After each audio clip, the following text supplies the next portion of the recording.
साबिक़ कासमी, सदर जमीयत उलमा सूबा दिल्ली। शुरुआत तो कर रहे हैं कि मौलाना कारी सैयद उस्मान मंसूरपुरी साहब का अभी कुछ दिनों पहले इंतकाल हुआ है, उसकी कैसे भरपाई होगी, किस तरह की उनकी शख्सियत थी, उस पर कुछ जानना चाह रहे हैं। हज़रत मौलाना कारी सैयद मोहम्मद उस्मान साहब रहमतुल्लाह अलैह बहुत पाए के आलिम थे और दारुल देवबंद के कारगुज़ार मोहतमिम थे, जमीयत उलमाए हिंद के सदर और हिंदुस्तान के मुसलमानों के अमीर। बहरहाल वो ऐसी शख्सियत थी जो बहुत ही ये कहिए कि फ़आल और खुश अखलाक इल्मी शख्सियत थी और अज़ीमुल मर्तबत शख्सियत।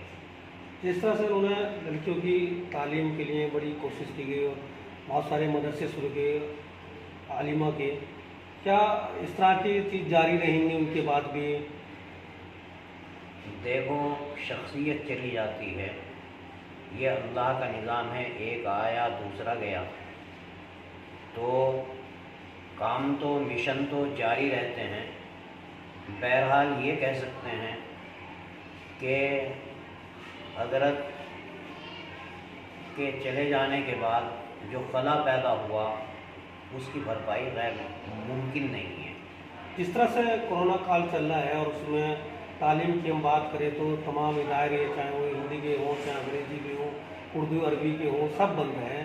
लेकिन ख़ास बात यह है कि जो हिंदी के और अंग्रेज़ी के इदारे हैं वो लगातार सर्टिफिकेट दे रहे हैं। क्या आपके यहाँ भी कुछ ऐसा लोगों को सर्टिफिकेट देने की बात है? सबसे पहले तो इस लॉकडाउन के अंदर मदारिस दीनिया का बहुत बड़ा नुकसान है। इब्तिदाई तालीम जिसको हिफ़्ज़ की तालीम कहते हैं, ख़ास तौर से उसका बहुत बड़ा नुकसान है। और जितने बच्चे हमारे कुरान करीम का हिफ़्ज़ कर रहे थे वो या तो कामों पे लग गए हैं, बहुत कम तादाद ऐसी है जो अपने काम में मशगूल हैं। बहरहाल मैं इतना ही कहूँगा कि मदारिस दीनिया जो हैं वो हुकूमत की गाइडलाइन का ख़याल रखते हुए तालीम शुरू करें।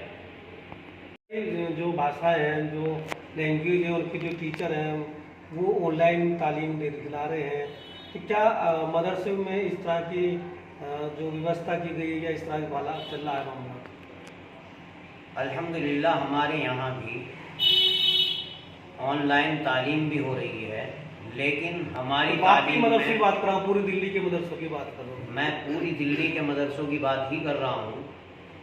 बहुत इदारे ऐसे हैं जहाँ ऑनलाइन भी तालीम हो रही है, लेकिन हमारे यहाँ ऐसा नहीं है जैसा स्कूलों में है कि पढ़ा या नहीं पढ़ा उन्हें सर्टिफिकेट दे दें। हमारे यहाँ तो पढ़ के ही सर्टिफिकेट मिलता है।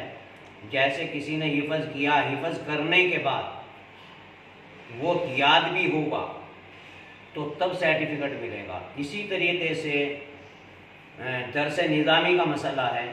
दरस निज़ामी में जब तक किताबें नहीं पढ़ेंगे, उनके इम्तिहानात नहीं होंगे, तब तक हमारे यहाँ सर्टिफिकेट नहीं दिया जाता।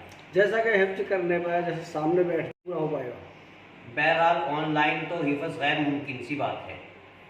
जब तक उस्ताद के सामने बच्चे न पढ़ें और बैठ कर के न सुनाएं, ये गैर मुमकिन है। बहुत सारे बच्चे होते हैं जो जिन्हें शौक़ है वो ऑनलाइन पढ़ भी रहे हैं और सुना भी रहे हैं। जैसा कि 1 साल से ज़्यादा हो गया कोरोना काल को चलते हुए, इसमें कितने बच्चों ने हिफ्ज़ किया होगा? मैं नहीं समझता। हमारे यहाँ तो तालीम ना के दर्जे में है, बल्कि ये कहिए कि जो पिछला लॉकडाउन लगा था उस वक्त से और अब तक हमारा मदरसा तो बंद है। और मैं ये समझता हूँ कि शायद पूरी दिल्ली के मदारिस इसी हाल में हैं। अच्छा, मेरी एक बात समझ में नहीं आती, जब सोशल डिस्टेंस की बात होती है, जितने भी एग्ज़ाम होते हैं वो सोशल डिस्टेंस के अनुसार होते हैं, फिर भी सरकार ने सारा एग्ज़ाम रद्द कर दी, इसके पीछे क्या मानते हैं? بہرحال وہ سرکار جانے، ہم تو اس بارے میں کچھ نہیں کہہ سکتے. جس طریقے سے لاک ڈاؤن چل رہا ہے، سرکار جو کر رہی ہے ٹھیک ہے.